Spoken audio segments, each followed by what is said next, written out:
I'm working at 11-bit. It's a Polish company that have recently released This War of Mine. I'm the design director in the company, which means that I'm basically in charge of our game designs.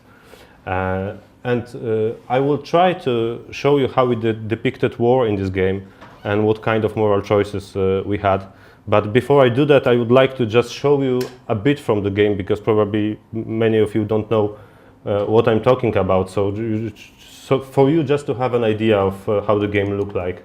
And please disregard all the marketing quotes that are in the movie. For soldiers, war is about victory. For us, it was about getting food.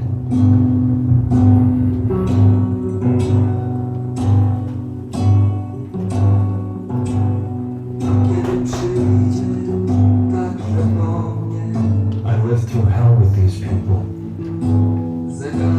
We were a group. We would do anything to stay alive. I will never forget those days. Things you see in war stay with you forever.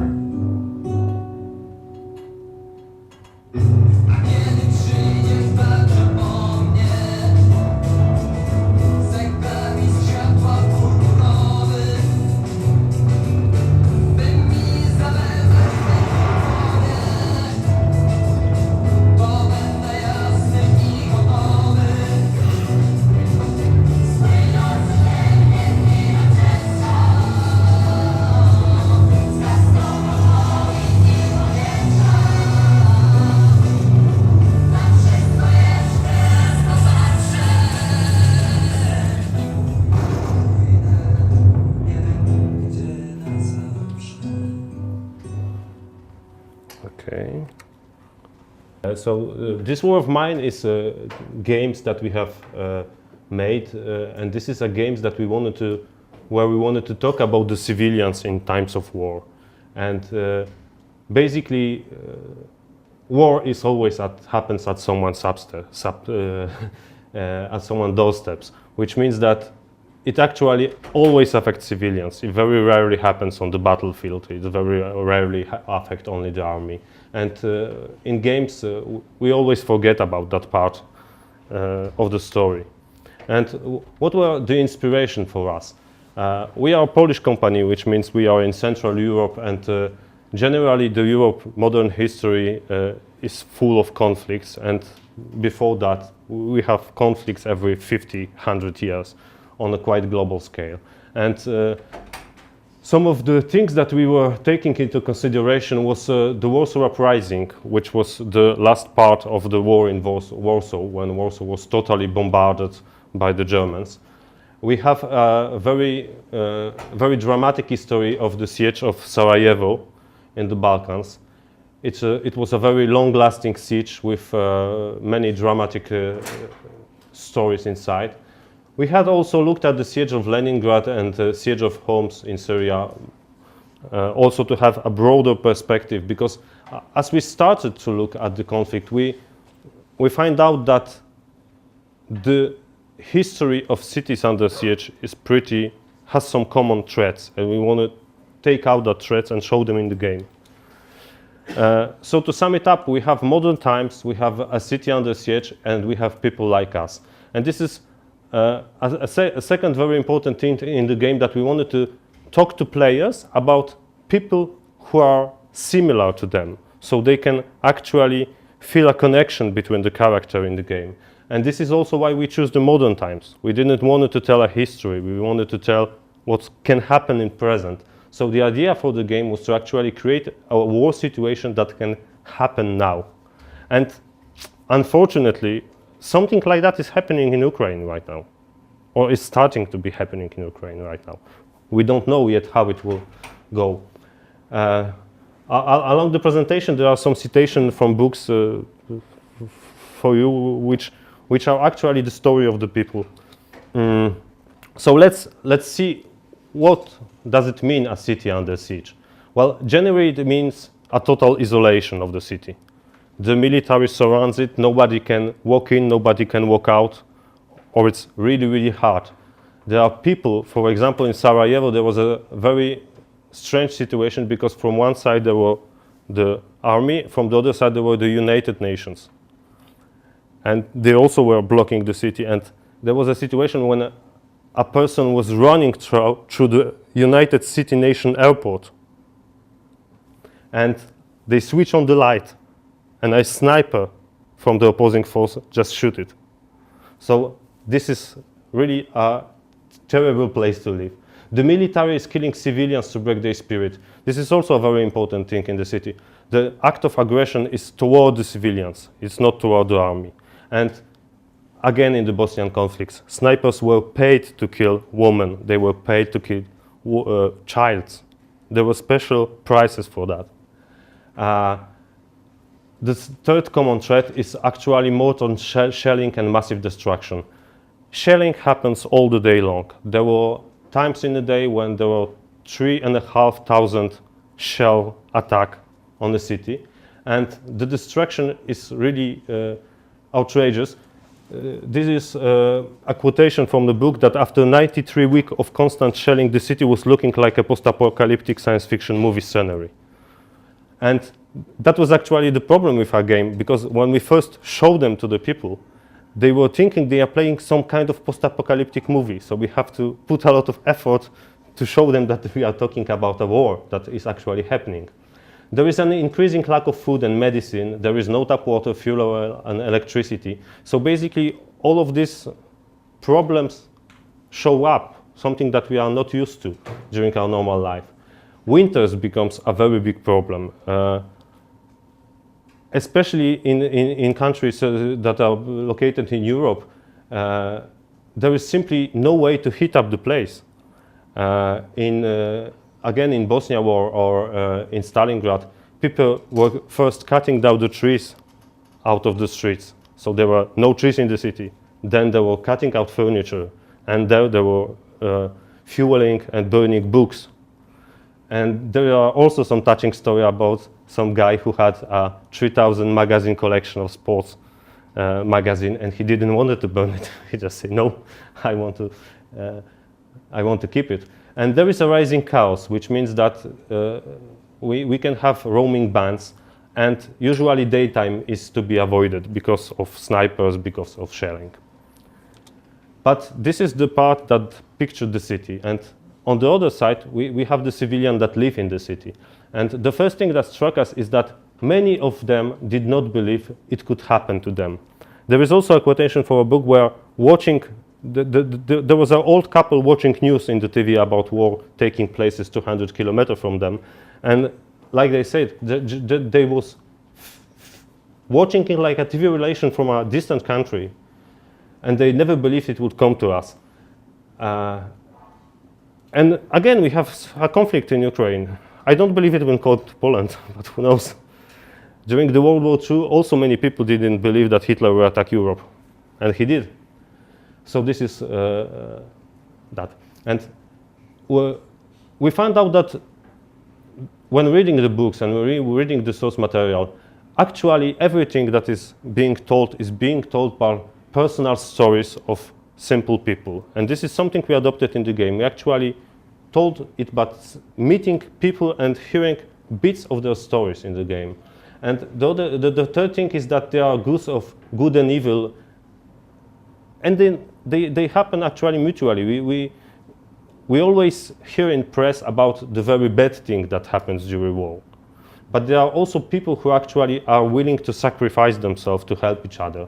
And this is something we also wanted to point in the game. This is a slide of the character in the game. I wanted to show it because these are just normal people. These are guys from my studio. These are some game designers, some writers. The guy that is cut on the very left is actually a security officer from our company. So you have their wives over there. And the game is divided in a way that during the day you play in the shelter. And you can actually, this is an abandoned house that you can make livable if you craft. The game is based on the lack of resource that happened during war, and on the fact that you can use those resources to make your place livable. And after the cycle of the day, which is actually waiting in the house for the night to happen, there is the night when you can go out and try to figure out how to gather resources to stay alive.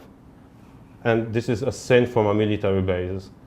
After the night, there are also some events. So, for example, when people get depressed, this is a really critical situation when some of your survivor got depressed and he actually decided to commit suicide. So you get informed by this at the end of the night and the beginning of the next day. So the core gameplay is based on the night and day game loop, the lack of resources, events and small stories that happen in the game, the story of civilian people, some decision making build up around those stories, the character feelings, the character that you are playing, they have their own moral system and they react to the events that happen. And what we wanted to do in the game is we wanted actually not to judge the player action. We didn't want to make a game about being good in times of war. So we created a system of combat that is not forgiving, it's a lethal system. I mean, you can die very easily, it's very random. But if the player is playing the bad way, maybe the easiest way for someone, there will be consequences. Oh, I skipped it, I'm sorry.